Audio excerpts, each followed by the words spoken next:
Swearing, Mr. Brennan. Thank you, Your Honor. Good afternoon, sir. Good afternoon, sir. Could you please introduce yourself to the jury, spell your last name for the record? My name is Kevin O'Hara, O-H-A-R-A. Where do you work? I'm a lieutenant with the Massachusetts State Police. How long have you worked for the Massachusetts State Police? 23 years. When you began your career, what was your role with the Massachusetts State Police? I was assigned as a trooper, a patrol trooper, working out of several barracks across the state. Did you have to have any special education or training before you became an official Massachusetts State Police trooper? Yes, I did. We went to a 6-month academy in New Braintree. How long were you on patrol for? I was on patrol for 17 years until I became a sergeant in 2018. So 16 years, became a sergeant, then a lieutenant. In those 16 years, did you have any additional training after basic academy? Yes, continued training throughout the years, additional training. Eventually, I wound up joining a search and rescue team, went to search and rescue training. Tell us a little bit about search and rescue, what you did and what you do. I'm the team commander for the State Police Special Emergency Response Team, which is known as CERT. I'm also the search and rescue coordinator for the state of Massachusetts. As a team, we conduct monthly trainings, at least twice a month, where our team will come together and train. We've been to trainings all across the country to hit national training standards. Do you have any particular roles when you look for certain types of things? So for CERT, we have 3 main mission types. We will do lost missing person searches, we will do evidence searches, and then we also do crowd control of security at large-scale events, such as the Boston Marathon, the July 4th celebration. We get assigned to Gillette Stadium for all the events down there as well. You mentioned that you work, part of your work is looking for missing persons. Yes, sir. Did you receive any specialized training, have any special experience looking for missing persons as far as training technique? Yes, we get certifications through NASAR, which is a National Search and Rescue Organization, NUSAR, which is a New England-based search and rescue group. We will train several different types of trainings to, improve our search techniques, including man tracking, probability of detection, critical separation, which is how we'll line up as we're searching certain areas. We've also gone, as I stated before, to national trainings where we've now really used a lot of statistical-based searching in our searches. We'll use live tracking maps now, so we've really advanced the way we search for missing persons. When you're searching for a missing person, is there a routine or does it depend case by case? We'll start off with a set normal way we'll deploy. More than likely, we'll start with a canine, searching high probability of areas, trying to get people out as quick as possible. And then eventually it may turn into a line search or a grid search. You said that you lead the CERT team? That's correct, sir. How many CERT teams are there with the Massachusetts State Police? Just one. How do you decide what different cases or situations to get involved in? Is that at your request? It's not at our request. We'll receive requests either internally through other members of our department or externally from outside agencies. So can you take us through very basically how would a typical request come to you? Most of the time I'll receive what I call a courtesy notification. I'll get a call from someone that I know in the department or a local police department asking, giving the particulars of the case and if we'd be available and what I think about our response. If we are available, if we're not already on another mission, we'll then start the approval request process, which I have to send up through my chain of command. I have to send that up through a captain, which then will go to a major who's in charge of the special operations. And then he may have the final say. It may even go higher than him to Lieutenant Colonel of Field Services. If the request is internal through another member of our department, it also has to go up their specific chain of command as well. Sometimes getting an external request sometimes goes faster because there's not that second chain of command, to go through. In 2022, how many full-time members were on the CERT team? At that time, we had 55 members, we had one full-time member, 55 total members on the team. So the members on the CERT team, did they engage in other roles with the state police at the same time they're a member of the CERT team? Yes, it's an additional duty. They have a primary assignment either at a barracks or some other assignment throughout the state. If you decided on accepting a mission or you were assigned a mission, who determines how many people from the CERT team would attend? That would be determined by myself and the captain from Special Operations. You mentioned back in 2022 there was 1 full-time member and 55 part-time members of the CERT team? Yes, 55 total, correct, sir. As we stand today, how many full-time members of the CERT team? Currently 69. We did have 71. We've had a few members leave the team recently. Are those full-time or part-time members? I'm sorry, that's full total members. We have currently 5 full-time members, so we increased our on both ends. Are members of the CERT team who work for the Massachusetts State Police drawn from different geographical locations around the state? That's correct. We try to split east-west the best we can geographically, just so we have as quick a response time as possible. We'll break it down further into the northeast part of the state, the southeast, central, west, but main breakdown for us is east-west, basically using 495 as our boundary. If the CERT team's assigned a mission and there are members that are chosen to participate, how often would you go to that scene or involve yourself in that particular event? When I was the only full-time member, probably 99% of the missions I would go to. Now we have a few other supervisors on the team. I have a full-time executive officer who's also a lieutenant, but my role hasn't changed too much, still 90 to 95% of the missions. I want you to take us back to January 29, 2022. Were you contacted or was a request made for you to consider and accept the mission? Yes, I received a call from Lieutenant Tully. After receiving the call, what was your process? Again, that was what I would classify as a courtesy notification to see if we were available, if he thought we could get a response on that date. I told him we would be able to respond. I asked him if he had started the approval, the request for approval up his chain of command, which he hadn't at that time. He stated he would start on that, and then I contacted my captain after getting off the phone with him to start the approval process through my chain of command. Do you remember generally about what time this process began? He called me at 2:32 p.m.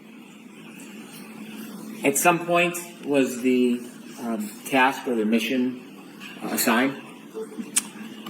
So I told Lieutenant Tully that, we had received the snow that day. I told him most of the members, including myself, may not have shoveled out their driveway.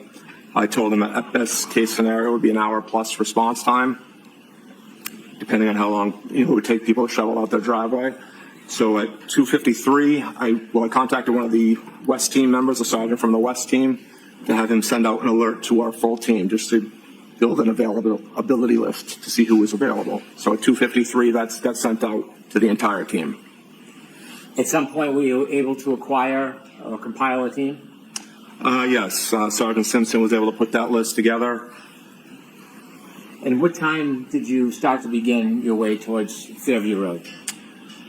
At 3:48, we sent out an alert for the activation of our team, including notifying the team which members would actually be responding. I had just finished shoveling my driveway. By the time I changed into my uniform, got all my equipment together, I left my house at 4:13 p.m. When you left your house, were you in an assigned cruiser or a personal vehicle? Assigned cruiser, sir. Is there tracking of assigned cruisers? Yes, there is. Could you share with us how that works? So each cruiser has a automated vehicle locator or GPS system. It tracks everywhere you go, marking every time you stop. And did the vehicle you were driving have that system? Yes, it did, sir. Before you left to head towards Fairview at 4:13 p.m., had you already defined what the mission was going to be? Yes, I knew we'd be conducting an evidence search. Did you have any idea of how you were going to do that? Yes, I spoke to Lieutenant Tully just to get an idea of the area we'd be searching. I determined how many members we would need to respond to that search, which at that time I figured we would need 8 members to respond. Normally, as the team leader, I'll function more of an incident command role behind the team, documenting some of our efforts. So we dispatched 8 members to the scene. Unfortunately, due to the snow, one of my members was not able to respond, so we only had 7 members officially arrive on scene, including myself, which changed the dynamics a little bit of our search, but nothing major. How did it change the dynamics of your search? Well, like I stated, normally I would stay behind the line of searchers, documenting what they do, more of as a command role, but because we were one member short, I wound up participating in the search more hands-on than maybe normal. Did you ultimately actively participate in the search firsthand? Yes, I did, sir. Tell us about when you first arrive at 34 Fairview and you get out of your cruiser. What's the weather like at that point? Still snowing. What's the temperature like? Very cold. Visibility? It was windy, but no real issues for us to see as we were working. Was there a particular area you were looking at? Yes, once I spoke to Lieutenant Tully, we wanted focusing on a specific area to search. What time did you arrive at 34 Fairview? 4:56 p.m. Did any of your team arrive before you? Just prior to my arrival, one member arrived at 4:54 p.m. And do you remember who that was? It was Trooper Jason Bousselet. Were there other members that arrived after you? Yes, there were. Did you wait until the entire team was there before you began? No, we did not. The other members that arrived, do you remember who they were? Yes, I do, sir. Do you happen to remember when they arrived? Yes, I do, sir. Could you share that with us? Trooper Blake Bearden arrived at 5:21 p.m. Sergeant Charles Luis arrived at 5:24 p.m.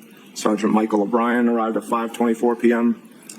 Trooper Scott Viscardi arrived at 5:34 p.m. and Sergeant Anthony Carrier arrived at 5:41 p.m. When you first arrived at Fairview and you looked at the scene, did you have any personal knowledge where any person had been in that area? No, I did not. Did you learn generally that a man was found in that area? Yes, I did. Did you have any photographs or precise location of exactly where that person had been found? No, we did not. Did you have a general area that you were directed to? Yes, sir. Any landmarks you can share with us in the general area where you were going to be focused on? There was a flagpole in front of the residence. There was also a fire hydrant in front of the residence. Who made the determination of the scope of the area that you would search? I made the final markings of the distance we wanted to search, but we were guided by Lieutenant Tully's information he was able to provide for me. How did you decide the depth and the broadness of the area you were going to search? He informed me that there was a vehicle involved in the incident. He told me where that vehicle had been parked. So we wanted to make sure we started prior to where that vehicle was parked, which was almost adjacent to the front door of the house. If you were to look at the house we were at 34 Fairview Road, you don't say there was two front doors, a main front door and then a secondary front door at, closer to the garage, whether that's a mudroom or a den. So he stated the vehicle was parked almost directly across from the main front door, which again, looking at the house, that's on the left front door. So we marked off that as our starting location, and we wanted to search down to the fire hydrant.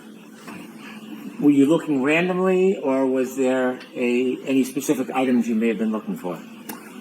No, we were instructed that it was believed that the vehicle may have had a broken taillight, so we were looking for taillight pieces. We also were informed the victim in this incident was missing his shoe, so we're going to be looking for his sneaker as well. What tools did you and your team bring to begin the search? We brought shovels. We also brought push broom. I brought a couple of garden rakes, and we also were all equipped with headlamps, hiking lamps that you would wear. Were the headlamps the only lighting you had for the search?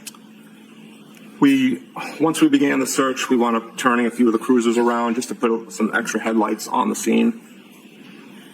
Were the cruisers parked so they were facing the yard? They were parked on the street, just covering the street, so not angled towards the yard at all. I want to ask you some questions about the tools you brought. You said you had shovels, some garden rakes, and brooms? Yes, sir. What was the purpose of the brooms? Just to help us sift through the snow very carefully. We wanted to be slow and methodical as we went through the area. How about the shovels? Were you concerned that if you used the shovel, you could hit an item and break it? Yes, but we went as slow as we could, layer by layer, as we moved down throughout the snow. When you use shovels, were you digging like you would dig vegetables in a garden? No, sir. Could you explain a little bit about the process before we get into the actual search of how you as a team would look through snow? Would you just pick it up and turn it over, or was there a process in place? No, eventually we wound up going again. Our searches, we'll call it a grid search, but it's a line search where we're all lined up, again, talking about critical spacing. If we're searching for a particular item on a search, we may use a replica item to say, okay, how far can each member be away from each other? Because this was such a small search area, our members lined up almost shoulder to shoulder. Once we were on a line, we would slowly move forward, each member taking out snow, sifting, small layers, sifting it out at their own feet with a right flank along the curb in front of the house. That snow would eventually get moved out to the street where I was standing. I was the left flank on our line. I would then re-go through that snow, make sure we didn't miss any items or by accident carry an item that we were looking for over towards the middle of the street. Once I was satisfied there wasn't anything there, I would take that snow and throw it across to the other side of the street. Before you began the search, did you have a chance to look around at the surroundings, including the street, the berm separating the street from the yard, and the area you're going to look at? Yes, I did, sir. Did you see any evidence that there had been any plowing before you arrived? Yes, the plow had come through the area. The plow had not gone curb to curb, so we had a good 3 to 4 foot embankment coming off each curb. So at that embankment where the snow had come to, there was higher levels of snow before it dropped down to the normal snow depth that the rest of the area had received. Could you describe a little more simply what you mean that the plow didn't go curb to curb? So again, the plow had probably only done enough distance for maybe 2 vehicles to safely pass each other, not enough to go all the way to the curb on each side of the street. As we wound up parking, the responding members, as they wound up parking in the snow closer to the curb, and at the end of the night, several of the cruisers were stuck. We had to push them out. When you looked at the snow that appeared to have been pushed by the plow, did that snow that had been displaced reach the berm, the separation between the street and the yard? No, there was 3 to 4 feet between the edge from where the plow was to where the curbing in front of the house was located, sir. The area where you searched or where you were pointed to where Mr. O'Keefe was in that general area, did it look like any snow from any plow had reached that area? No, it did not. When you began the searching, do you know what time it was that you actually began searching? We moved my cruiser and Trooper Boussolet's cruiser at 5:20. We had started gridding off where we wanted to search, but at 5:20, that's when we moved our cruisers to put the headlights on. That's right. Trooper Bearden and the 2 sergeants arrived quickly after on scene. So by 5:24, we started.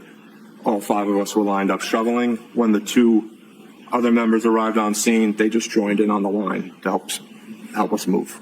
From when you first arrived at 4:56 p.m. to when you began the search at 5:20 p.m., did you see anybody enter the area that you were going to search other than you or a CERT team member? No, they did not. Were there other people in the area outside the scene or the grid that you were going to search, other than you and members of your CERT team? Lieutenant Tully arrived on scene. Was there anybody with Lieutenant Tully? At one point, he had several other people with him. Maybe, I believe, 5 throughout our search, maybe 5 different people, including him, were on scene. Were those people part of state police?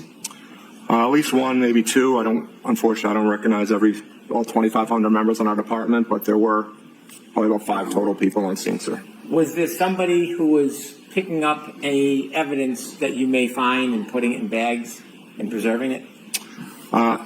After we found located evidence, it was documented on scene by the detectives. So you yourself were not documenting?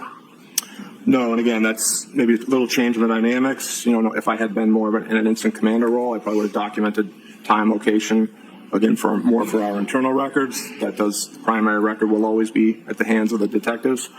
But because I was actively searching, the detectives handled all documentation. Did you see somebody from the state police putting evidence in bags after it was pointed out to you? Yes, sir, they did. When you began the search, what part of the street or yard did you begin with? We started where we were informed the vehicle was parked, which again was by, almost directly across from the front door of the house, and we began working south towards Chapman Street. During the process of the search, if somebody were to find a piece of evidence, what was the process? What would happen? He would notify myself and Lieutenant Tully, and we would stop our operation until that was documented by the detectives on scene and collected. Do you know what time the first piece of evidence was found? I believe it was 5:45, sir. Do you remember what the first piece or item that you or the CERT team found was? It was a piece of taillight. So I'm showing you two photographs. You recognize what is in them. First one, Yes, sir. what is that? It is a piece of clear lens from a taillight. And the second photograph? It's the same lens, just a little enhanced, closer. A close-up? Yes, sir. I'd move to introduce these two photographs into evidence. All right, so one is a close-up of the other, It is. so Madam Court Reporter will be the next plus A.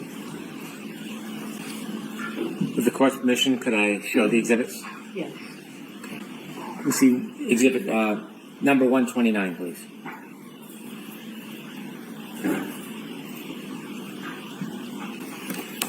All right, I'll move on at this point. And that was at 5:45? Yes, sir.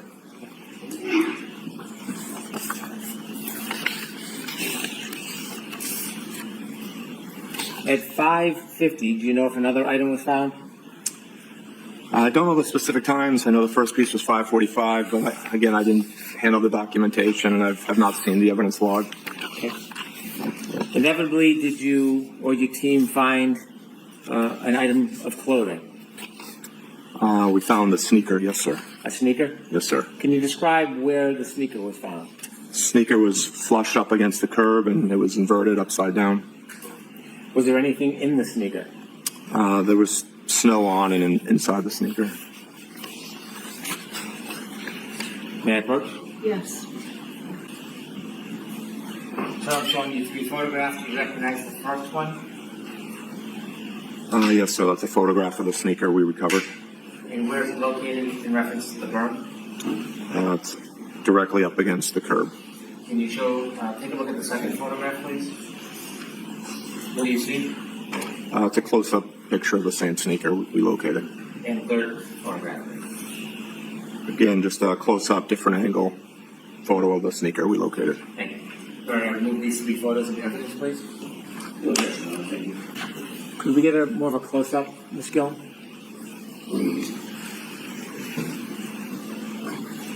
Sir, can you describe what you're seeing here? That's the sneaker we located up against the curb. You can see the snow in the background, and that's the flagpole in front of the house. You can see it's still snowing at this time. Could we see 121, please? And sir, can you describe again what that is? Just a close-up photo of the sneaker we located up against the curb. Is that curb the black area to the right? Correct, sir. How high is that curb? I'm not sure, sir. Several inches. 122, please. You described the photograph with a sneaker with snow in it. Is that photograph? Yes, it is, sir. Thank you. You can take that down. That night, do you recall there was any other pieces of taillight recovered? I believe in total we located maybe 6 or 7 pieces of taillight. May I approach, Your Honor? Yes. Sir, I'm handing you three photographs. Thank you. Do you recognize the first photograph? Yes, I do, sir. And what's in that photograph? It's a piece of red taillight that we located. Could you look at the second photograph, please? Yes, sir. What do you see there? It's the same piece of taillight that we recovered. Just a close-up version. You can see the molding of an overturned shovel. That piece of taillight actually came up as one of our team members was shoveling. When he overturned his shovel, the piece of taillight was there, and you can see the actual molding from his shovel. And the third photograph? That is another piece of taillight that we located at ground level. A different piece? Yes, sir. Let's stick with photographs 1 and 2. Photographs 1 and 2 is close-up and a further view of a piece of taillight. Are those fair and accurate depictions? Is that piece of taillight that night? Yes, they are, sir. All right, we can use 2 photographs of evidence. So when these items were found, did you examine or study the depth of those items when they were found? I did not, sir. Gave them a glance when our team members told us we found something, and then Lieutenant Tully took over documentation. I returned to my place, on our line. Do you know if any of the items were touching the ground or were they on snow? A couple of the pieces were found at ground level, touching the asphalt.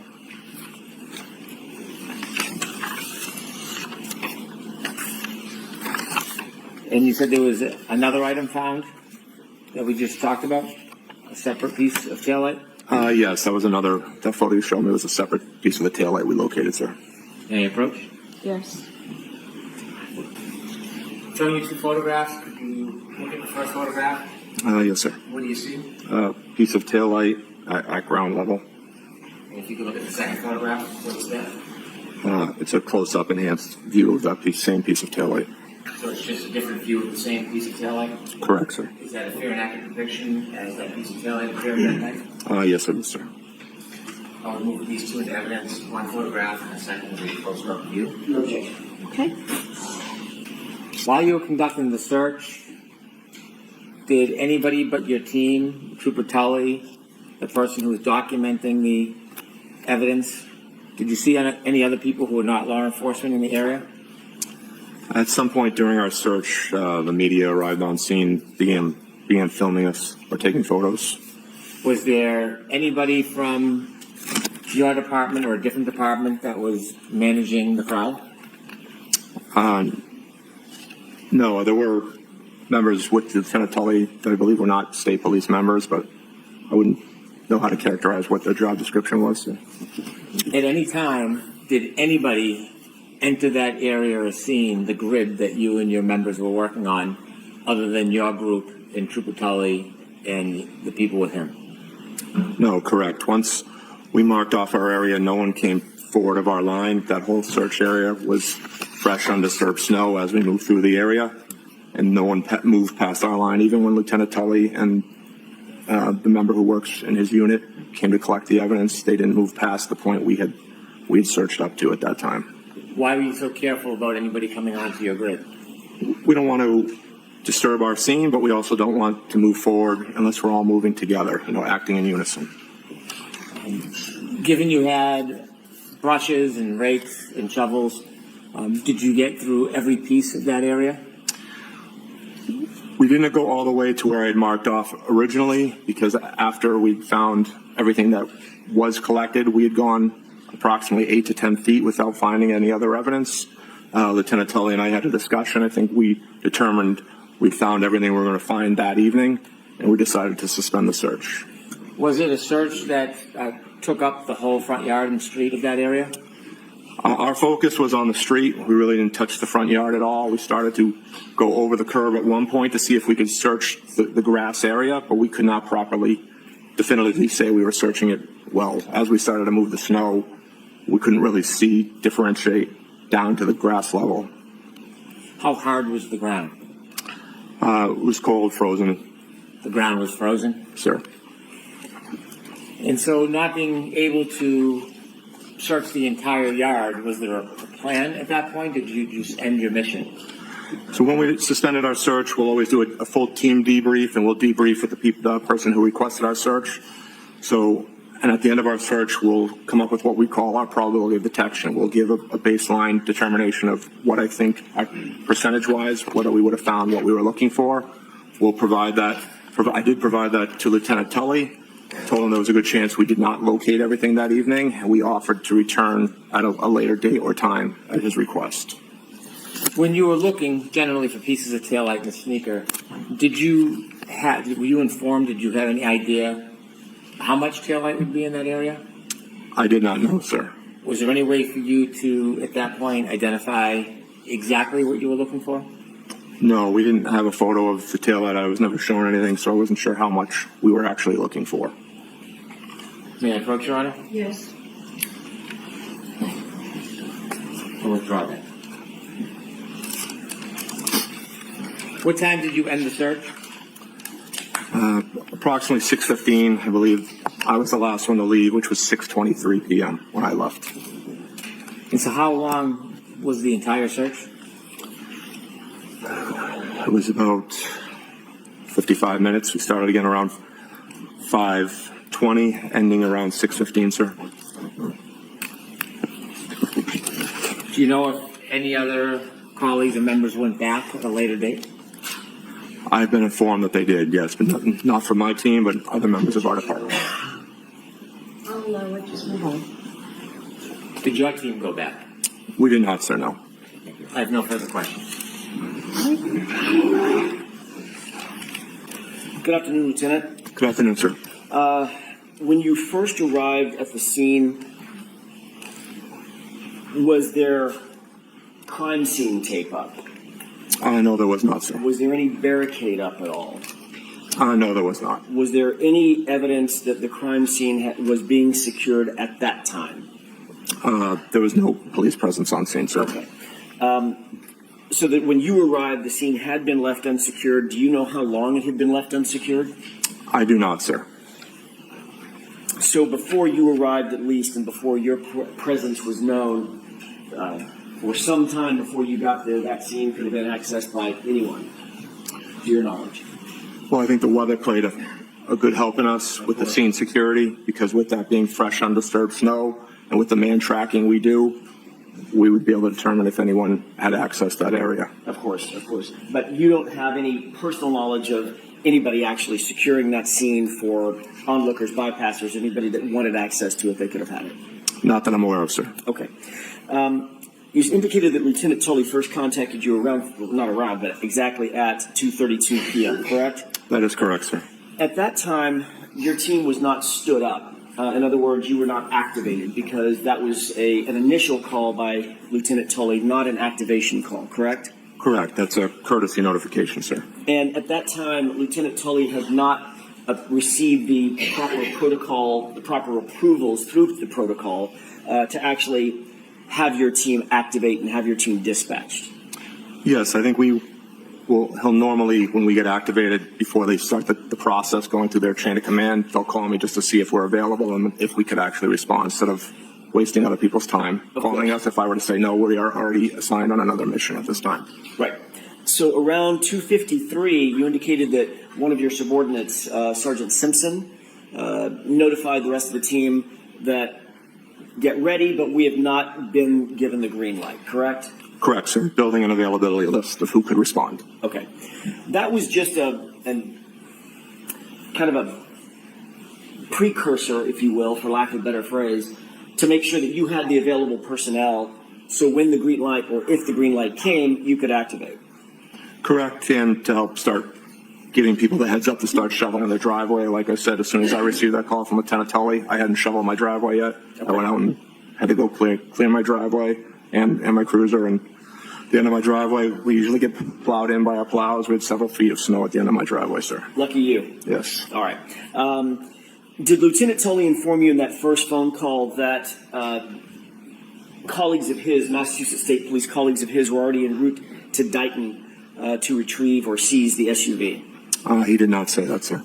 Did Lieutenant Tully inform you that Massachusetts State Police had actually contacted the Dighton Police Department for their assistance in potentially seizing that SUV?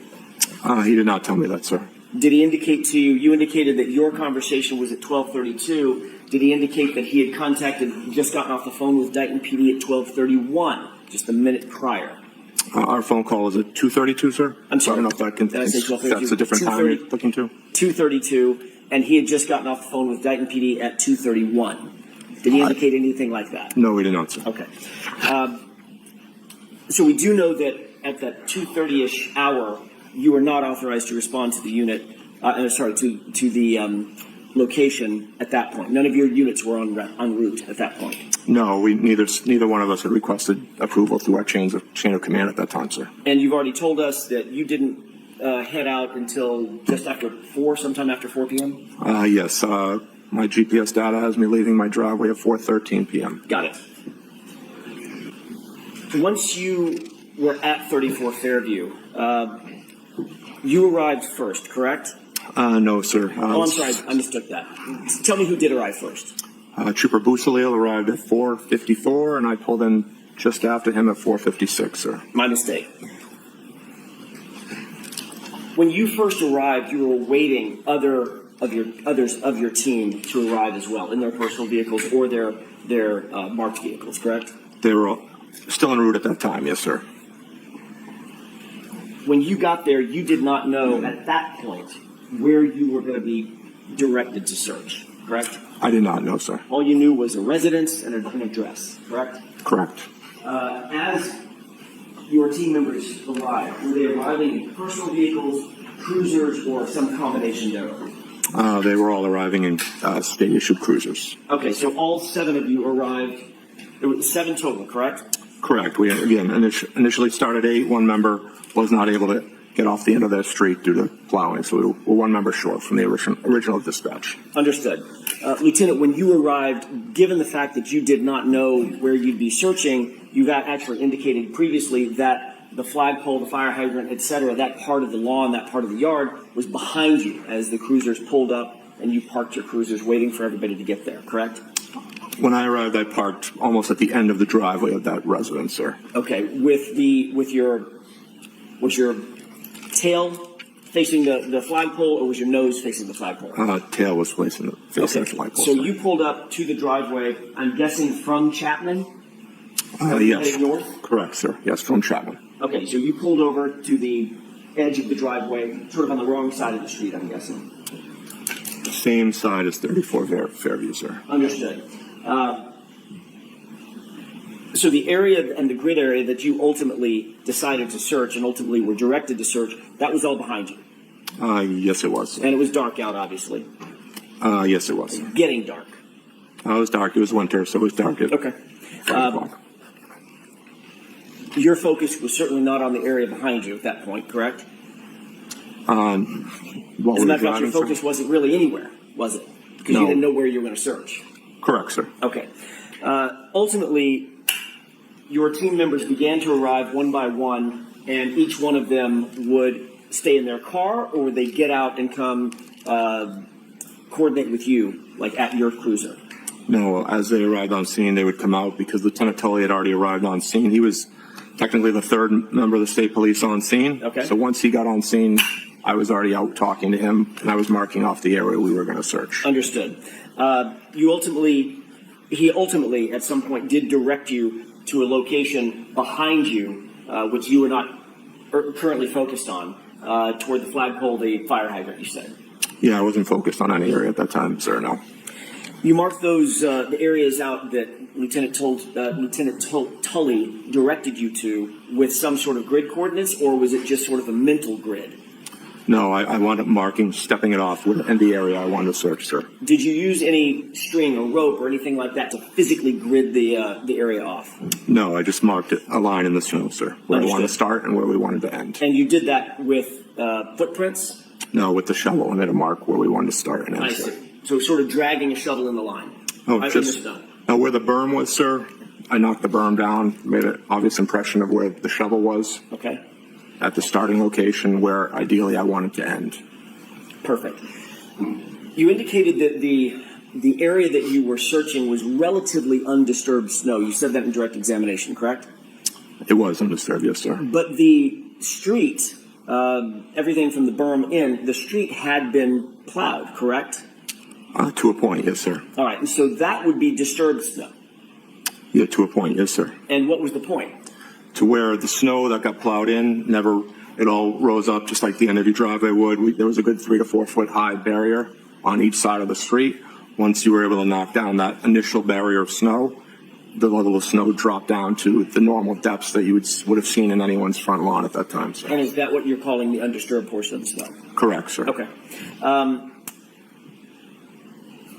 Lieutenant Tully told you that you were going to be looking for a man's shoe, a sneaker of some sort, or a shoe of some sort, correct?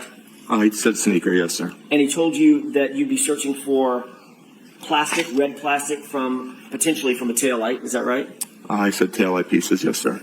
Did he indicate that some of them would be red, some might be clear, might be a combination of the two? He didn't indicate a color either way, sir.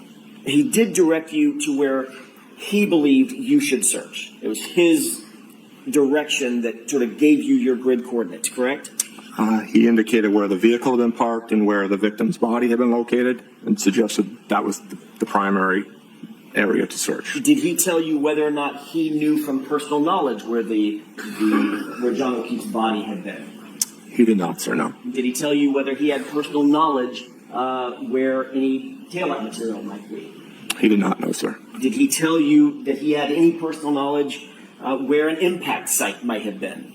He did not know. Did he tell you that he had personal knowledge that there had been an impact site at the location? No, he just said he believed the incident involved a vehicle. Okay. One of your goals when looking at the search location was to obviously remove the snow as methodically as you could, correct? Yes, sir. You wanted to not only remove layers of snow, but then ultimately expose the layer beneath it with as little disturbance as possible. Is that right? Correct, sir. I think you noted that the plow had not plowed all the way to the curb, so the snowbank was sort of in the street, not in the yard, or at least a few inches from the curb line and not in the yard, correct? Correct, sir. As I stated, as some of the responding members parked, they were thinking they were parking in a safe spot in the street, and their cruisers wound up being stuck at the end of the night. And you and your team had some experience doing searches in snowy conditions, being from Massachusetts, I'm guessing. Missing person searches, we've never been out for an evidence search in this specific type of conditions, but we have done missing person searches. So this was the first time you and your team had executed a search of this nature in these kinds of conditions for these kinds of items? In blizzard conditions, yes, for an evidence search, yes. But you did indicate on direct examination that although it was blizzard conditions and the winds were high, and you'd learned that windy conditions sort of define a blizzard in some respect, the visibility was relatively good. Yeah, with our headlamps, we had pretty decent visibility.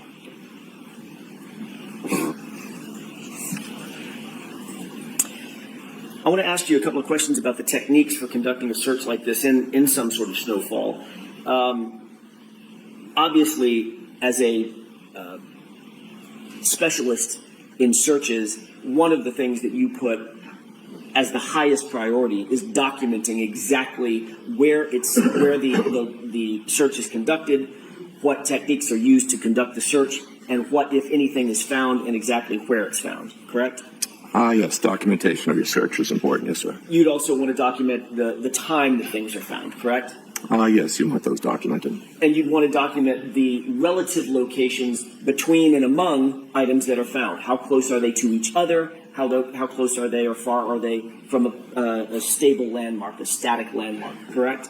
So we will mark items, sir. Okay. Measuring in between distances, they do get stamped when we mark our items. Measuring them would be at the discretion of the investigators themselves. And obviously that would be among the best practices to clearly document how a search is conducted, correct? Correct, sir. Another way to document the evidence or the search is to do it through either video evidence or photographic techniques, right? Just photographing, forensic photographs of where things are found, contextual photographs moving into close-up photographs, correct? That would be at the discretion of the detective, sir. And in this case, that discretion lay with Lieutenant Tully, correct? Yeah, he was the incident commander, correct, sir. You indicated a number of hand tools that you brought with you to the search to make sure that you had the tools necessary to get through the snow and get to the items that if there were any items out there, to get to the items you were looking for. Is that right? Correct, sir. And you did, in fact, remove layer by layer of snow and sort of sift through it as best you could, correct? Yes, sir. That also included some shovels where a shovel full of snow might be gathered and then turned over, correct? Yes, sir. All right. That was done somewhat methodically, is that right? Yes, it was, sir. And you wanted to make sure that you weren't missing anything as you were digging through the top layers of snow and getting down to something closer to the surface, correct? Correct, sir. And at that time, what was the level of snow, if you can estimate it? How much snowfall? I believe the area, not living that far from that location myself, was anywhere from 15 to 18 up to maybe 20 inches in certain towns. And again, this is after 5:45, 5:48 in the evening of January 29th. When the first item was discovered, it was 5:45. Okay. Yes, sir.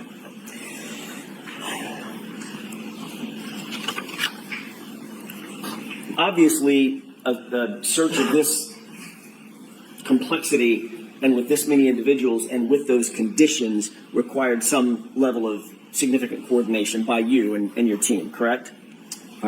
Yes, sir. You had to account for all the personnel who were there, is that right?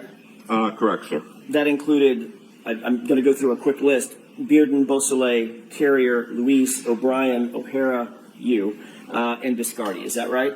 Yes, sir. So there were 7 individuals, as well, Lieutenant, as 7 vehicles to account for, to make sure you're not driving over the wrong areas, walking over the wrong areas, standing over the wrong areas, correct?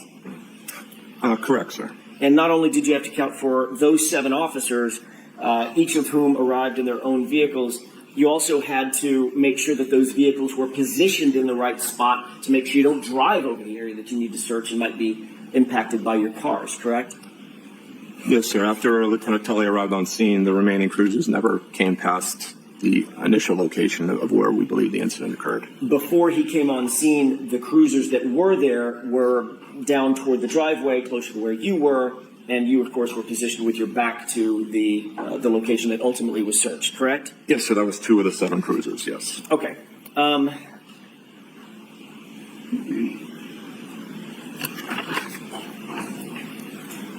Once you learned where you wanted to search, you literally had to sort of turn around, physically turn things around to begin searching behind where you had originally positioned yourself. No fault of your own, you just didn't know where to go.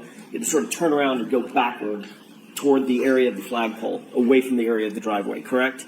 Yes, sir. And so as you began to focus on the other side of the house, the other side of the driveway, you had to actually reposition a couple of the cruisers. You didn't have to, but you chose to reposition a couple of the cruisers to turn their lights back around, correct? That is correct, sir. At some point, you've indicated that there were other individuals who you noticed were at the scene. Is that right? Yes, there were non-cert members on scene, sir. Okay. And those non-cert members included, or they numbered, at least 5 individuals, not including Lieutenant Tully. Is that right? I believe that includes Lieutenant Tully, sir. I believe it was 5 total. Okay, so 5 does include Lieutenant Tully. There were 4 others that were non-cert members, correct? Correct, sir. And those were members, I think you've earlier testified that those were members of either Massachusetts State Police or Canton Police or both. Is that right? I believe it was both, yes, sir. And you did not recognize those individuals? I recognized one of the state police members. I believe a second one was also a state police member that I'm not familiar with. Okay. And then 2 other members that I believe were Canton Police, but again, not familiar with them. And these individuals were, obviously, it's dark. You're not paying attention to them. You're not paying attention to what they're doing. They probably have hats and hoods and gloves on, I'm guessing. Well, they didn't arrive on scene right away, so we were already well into our search before they even arrived on scene. The only one who was on scene originally was Lieutenant Tully. If you weren't paying close attention to those 4 officers, those additional 4 officers, how do you know exactly what time they arrived on scene? They weren't in the area we were searching, so they came on scene after we were already on our line searching, sir. So they may have been in the area, but you didn't see them until your line search had already begun, and you made note of them, correct? Correct. I don't know the exact time they arrived on scene, sir, but they weren't on scene when we started our search. Or they weren't in your vision when they started their search? No, they were on scene, sir. Okay. But you don't know, as you sit here, you can't say what time they showed up? I do not know, sir. And did they come at your direction? They did not. Did they come in the direction of any of your staff members, any of your colleagues? No, we did not request them, sir. Okay. So they were there for some reason other than why you were there? That's correct, sir. These individuals, you noted they were either from, I think you said 2 from Massachusetts State Police and 2 from Canton Police, correct? Yeah, including Lieutenant Tully, probably three MSP and 2 Canton Police, sir. Okay. Excluding Lieutenant Tully, who was working very closely with you, the other 4 individuals, they were in full uniform or they were plain clothes? Plain clothes, sir. And your focus, once you began your search, once you stood up the team, turned your cars around, and realized exactly the grid where you were going to search, that's what your focus was on, correct? Yeah, I was focused on our search area, correct, sir. And when you're searching a line, for instance, if it's a line that extends to your right or to your left, the search that you're conducting is literally right directly in front of you, correct? Well, you're always looking left or right because you're staying online with your teammates, so you always have a full view of the scene you're searching, sir. I understand. I'm not saying that you look down and never look up again, but I'm saying that your focus, the main focus of your search, is directly in front of you. That's why you do a line search. So you can take small steps, search in front of you, move forward, search in front of you as the line almost an entity, a single entity moving forward, correct? That is best practice, yes, sir. That's how you make sure you don't miss an overturned leaf that you need to overturn, that there might be a knife under or a gun under or something like that, or a bullet casing, something like that, correct? Correct, sir. Or a tail light, right? Correct, sir. All right, so as your focus is, your world sort of collapses a little bit. Your focus is in front of you. You're obviously working with your team members left and right. You're moving forward very, very gently, very methodically, very technically as you move forward and the whole line moves forward on that grid, correct? Correct, sir. So you're not necessarily paying attention to what's happening behind you, off in the distance, in the dark, to your left far, to your right far. That's not what your focus is on, at least at that moment, correct? No, sir. Our focus is forward as we're moving forward into our search area. Thank you. In addition to the 5 individuals, Lieutenant Tully included, and the other 4, there was also another person that made contact with you from 34th Avenue, correct? Yes, when we first arrived on scene, someone had exited the residence onto the front steps, front porch area, possibly, of that mudroom. I'm sorry, I didn't mean to interrupt. Of that mudroom, so that right door, the exit, the door closest to the garage, sir. Can you describe that person for us? It was an adult male wearing a hooded sweatshirt. Did that person approach you or one of your team members? No, he never left the front door area. Did he say anything to you or one of the team members? He asked if we were here for what happened earlier. We replied yes, and he turned and went back inside the residence. And as you sit here, you don't know who that person is. I do not, sir, no. But he's a male, I'm guessing middle-aged. He was not a child, sir. It was definitely an adult male, sir. Adult male wearing a hooded sweatshirt. Yes, sir. Thank you. You testified that you recovered. I have a hard time speaking. It's been a long day. I apologize. Let's try that again. You testified that you recovered a piece of plastic first before you recovered the shoe, or do I have that backwards? No, there was one piece of taillight located before the shoe, sir. Understood. You've also indicated that of the, I think you said 6 or 7 total pieces of plastic that were found, that all of those pieces of plastic and the shoe were found basically right next to each other, correct? I don't know the exact distances, but they weren't too far apart. Some several inches to others maybe a foot or 2. I don't know the exact distances, sir. Without assigning an exact measurement down to the millimeter, Lieutenant, you've earlier indicated that all of the pieces and the shoe, relative to each other, it's just relative to each other, were found within a foot or so of each other, correct? Eyeball, again, as the distance that I just said, sir, from inches to maybe a couple of feet. I know they all are geomarked with exact coordinates that, could be measured out at a later time, which, again, would have been at the purview of the detectives. But we did not measure them. Again, all eyeball that night. Understood. When I say, and it may have been a bad question on my part, Lieutenant, and if it was, I apologize. When I say a foot, within a foot of each other, I don't mean a foot apart. All of them, you've earlier testified, would be inside of a foot total, correct? Or maybe 2 feet now? I don't think they'd be quite that close, sir. I think they were maybe in between each item, sir, or close to it. I have just a moment, Your Honor. Okay. I know this isn't necessarily a memorization contest about your prior testimony, but do you remember testifying about this specific issue? Here I go again. I can't speak. This specific issue about a year ago,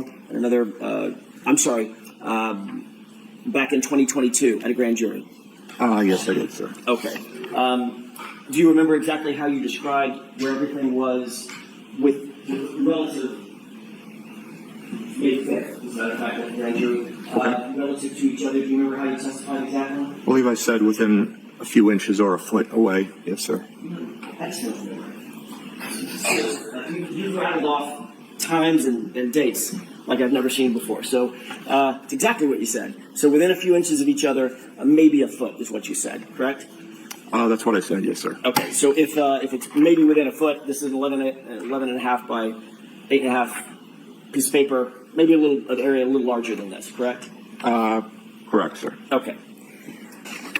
As you found items of evidence, did you alert Lieutenant Tully to that specific piece of evidence?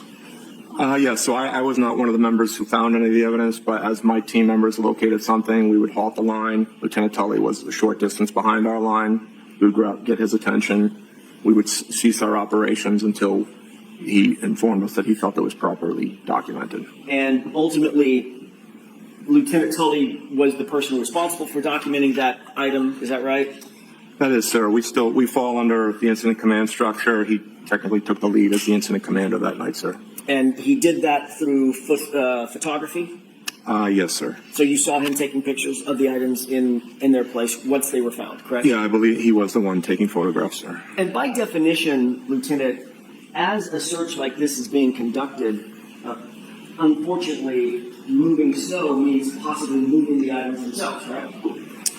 Potentially, yes, sir. They might end up in a shovel full of snow, you turn it upside down. That's not where a piece of evidence was to begin with, right? Correct. It's been moved at that point. But in this case, nearly all of the pieces that you did find, including the shoe, were nearly next to each other, meaning within inches of one another, correct?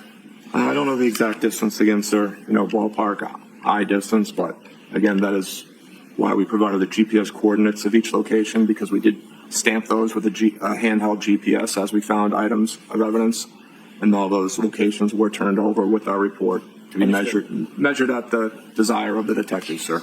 Certainly, using that very impressive memory of yours, your memory back in May of 2022, May 5th of 2022, was that they were within inches of each other.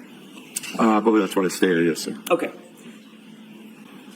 Ultimately, you indicated that the search, after about 6 or 7 pieces were found, as well as the shoe, the search was suspended just after 6 o'clock, correct? Approximately 6:15-ish, sir, we stopped. We'd gone, like I stated earlier, we'd gone approximately 8 to 10 feet further south on the road without recovering any other pieces of taillight. We knew we had already located the sneaker, so we decided to suspend the search at that time until possibly a future date.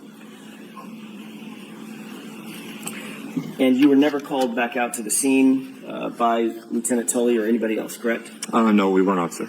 And did you become aware that over the next days and weeks and days and several weeks, there would be 40 more pieces of taillight claimed to be recovered at the scene? Did you become aware of that or not? I was aware other pieces were located. I did not know that was the number, and I don't know exactly when I became aware of that. It was probably much later on, possibly at this location when I learned that information, sir. And you don't know, as you sit here, you don't know whom it was that recovered those additional pieces, correct? No, I've never seen the evidence log, sir. And you don't know when those additional pieces were recovered? I do not know. When Lieutenant Tully and you had a conversation about shutting down the scene, was Lieutenant Tully's comment to you after those first few pieces were found that he was, quote, very satisfied that you had recovered everything that you were going to recover from that night, from that search? Objection. Sustained. Mr. Brennan asked you about the conversation that you had with Lieutenant Tully to shut the scene down, to clear the scene, correct? Yes, so we conducted a debrief, and I gave him, again, as I mentioned earlier, we provide a probability of detection. I tell him what the chances are. I think we found our items we were looking for, and we determined to suspend the search. Do you remember testifying last year that Lieutenant Tully indicated that he was very satisfied with what was found? I don't know if he used the word very satisfied, but he was satisfied that evening that we had found everything we were going to find that night, sir. We have just a moment on. Okay.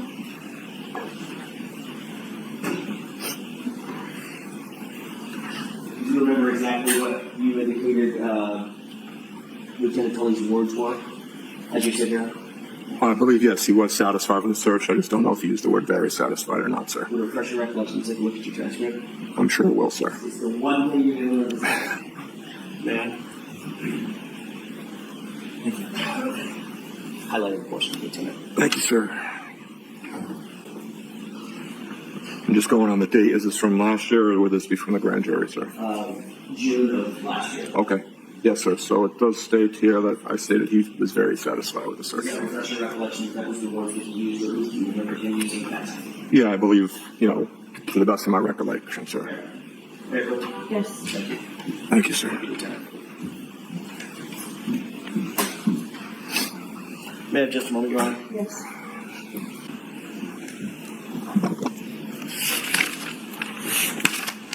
Lieutenant, there was one other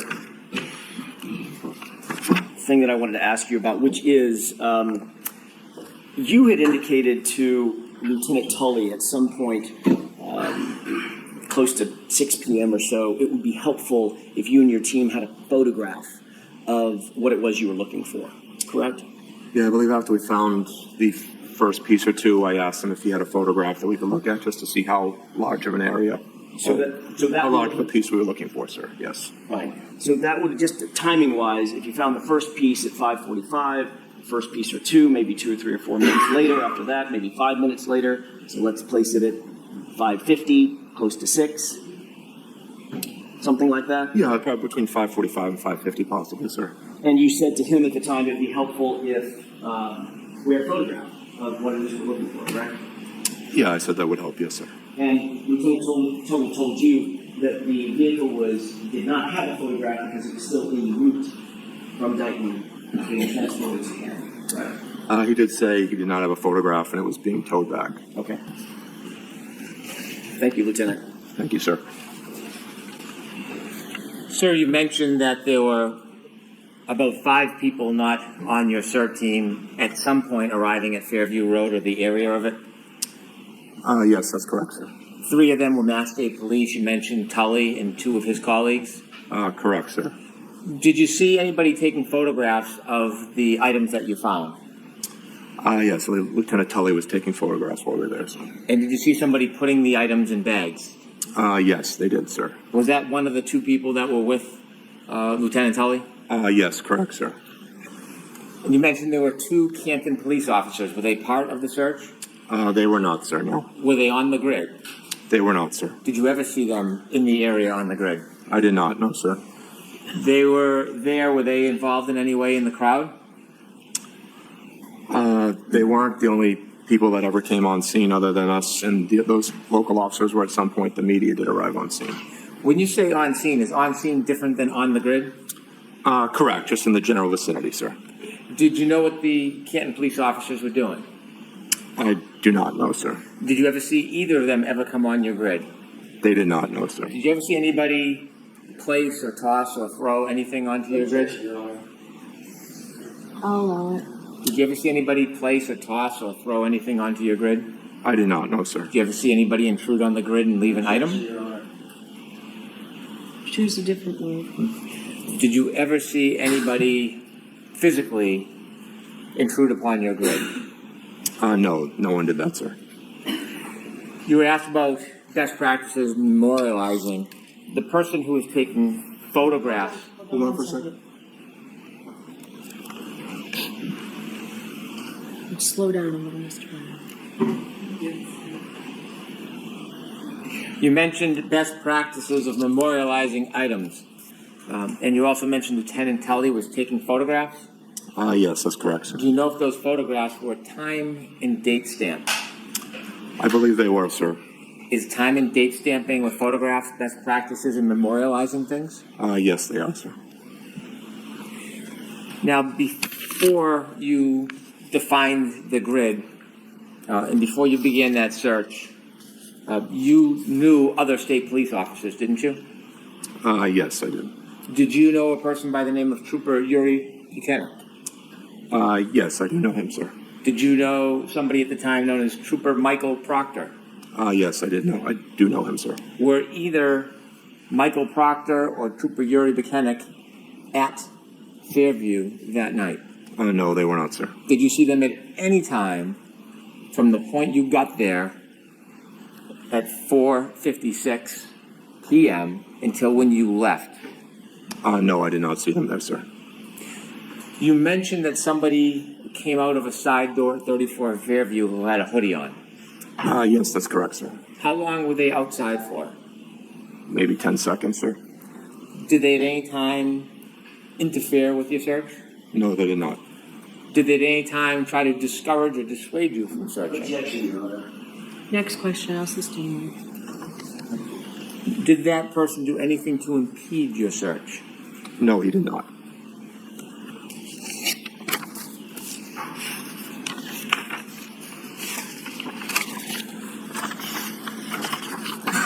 You were asked about your conversation with Trooper Tully, Yes, sir. and he mentioned, or you characterized, he was very satisfied that what you had found, everything you were going to locate at that time. That's correct, sir. Did he ever suggest that he expected that you would not find anything else? No, he did not. Did he ever suggest that there was no other trace evidence there? No, he did not. Was there a discussion that he or you or other people may come back to search further at a different time? We offered to come back at a later date, and he just accepted our offer, but we were never contacted to come back, sir. When you offered to come back, was that based on your assessment that it was a difficult area to search? Correct. Again, as we talked about probability of detection, we'll base it on 10 different categories, give him a baseline percentage chance of it. Would we have found what we were looking for? I told him there was a good chance we did not locate all the evidence, asked him if he wanted us to come back at a later date, sir. And when you mentioned that you couldn't finish the search because of the grass, tell us a little bit about what made it difficult because of the grass. Even using the push brooms, we couldn't properly move the snow off the grass as we were moving it. And with the dark, even the headlamps, I didn't feel like we were clearing it enough to continue searching it. I think our best efforts would be to focus on the street, because I was more concerned about eventually the plow coming in, clearing curb to curb, and moving any evidence that was on the street. My thought was, if with the grass not being able to properly clear it, at least that would be contained to be searched at a later date as the snow melted. And given those assessments, is that some of those reasons why you offered to come back? Yes, sir. I've shown you some photographs you've identified about some of the pieces that you found or the pieces that you found that night. I'd like to show those photographs to the jury. Okay. If we could show Exhibit 73, please. Is that one of the photographs you identified earlier? Yes, it is, sir. Is there a chance, Ms. Gilman, that we could do a close-up of that? Can you describe what you're seeing? It's a piece of clear taillight. It's got rigid edges, some indentations on it, distinctive markings. Did all of the pieces you found have those type of markings on it? Not sure if they have those exact same markings, sir. I'd have to compare the photos. Was there different colors of pieces that you found that night? Yes, we also found pieces of red taillight as well. Could we see 73A, please? Is 73A a picture from further away of the same piece? Yes, that's what it appears to be, sir. Was it easier to see these pieces that night in person than it is in photos, or was there any difference in the ability to identify these pieces? Objection, Your Honor. Sustained. When you saw the piece from where you were standing, did it look any different than it does in this photo? No, it doesn't, sir. Can we see 75, please? In that picture from this perspective, can you see any pieces of taillight? There's a piece of red taillight in the left-hand side of that photo, sir. On a little bit of a mound? Correct, sir. Is that where that piece was found, on the mound? No, that's the photo, like we discussed earlier, sir, that came up with one of the shovels. And you can see, when you get close to that photo, you'll see the actual molding of the overturned shovel. So it was scooped up and then placed on that mound? Correct. As the trooper overturned it to start beginning to sift through the different layers of snow, that's where he deposited that snow, sir. Could we get a close-up of the left side of that picture, please? Can you see the shovel marks near that piece? Yes, they're directly behind it and off to the left. You can see the molding of the shovel. You can see a bit of a divot to the left of the red. Yes, correct, sir. Is that part of imprint from the shovel? Yes, it is, sir. Could we see 75A, please? Is that a closer picture of the same item? Yes. The imprint, does that give you a clearer view of the shovel you were speaking about? Yes, it does, sir. Could we see 76, please? Is that one of the photographs you identified earlier? Yes, it is, sir. And that piece, was it found at ground level, Yes, that photo is where that item was located, sir. touching the ground? Yes, sir. Could we get a close-up of that, please?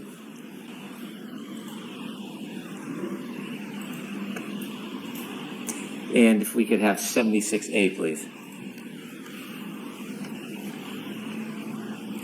Is that a picture of the same item? Yes, it is. Just zoomed in, sir. You can close that, please, and turn the lights on. Thank you. To be clear on the timeline, your first colleague arrived at what time? 4:54 p.m., sir. And you arrived at? 4:56. You mentioned that it looked like fresh snow. Yes, sir. The area we searched was fresh, undisturbed snow. And when you got there at 4:56, when you described fresh, undisturbed snow, was that your impression when you first got there at 4:56? Yes, I realized that the plow had not cleared curb to curb.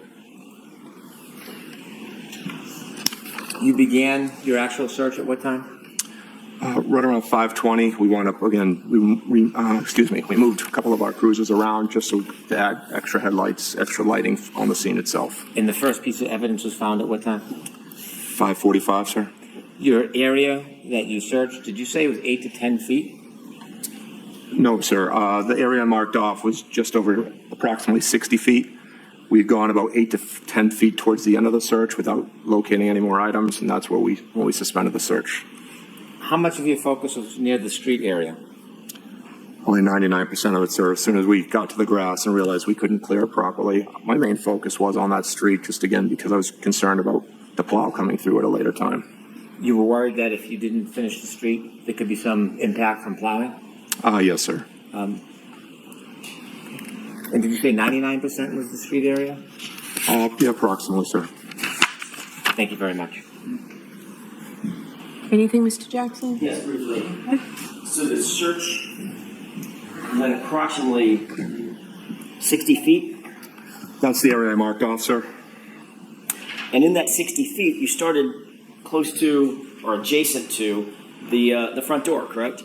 Correct, sir. And in that 60 feet, you were doing the type of search that we described earlier, you described earlier, about going just a few paces at a time and starting to move material out of the way to try to get down to the surface, correct? Yes, sir. All working together. Yes, sir. And you did not find 40 pieces of taillight at or near or on that street or the lawn or any place else, correct? Yeah, I don't know the overall number, sir, but And neither did your colleagues.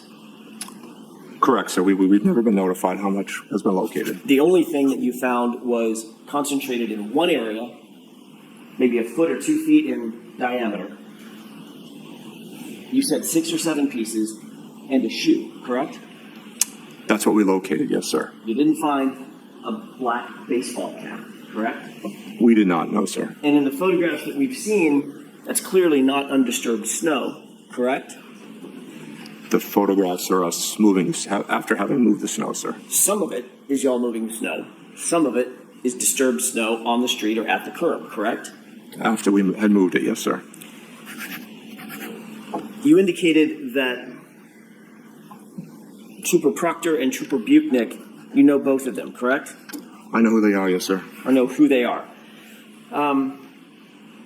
When Trooper Tully told you that the vehicle was en route and could not provide you a photograph at, let's call it 5:50 p.m., did he tell you that the vehicle had actually been secured at Canton PD about a mile and a half away at 5:35 p.m.? No, he did not say that, sir. Did you know through any other means that that vehicle was just a mile and a half away at 5:35 p.m. before you ever found the first piece of taillight? Did you know that? I did not know what time it arrived, sir. Thank you. Do you know what time Trooper Tully told you he did not have a photograph? It was sometime after we found the first piece, sir, so sometime after 5:45, sir. Thank you. All right. That's all I have. All right, Lieutenant, you are all set, sir. Thank you.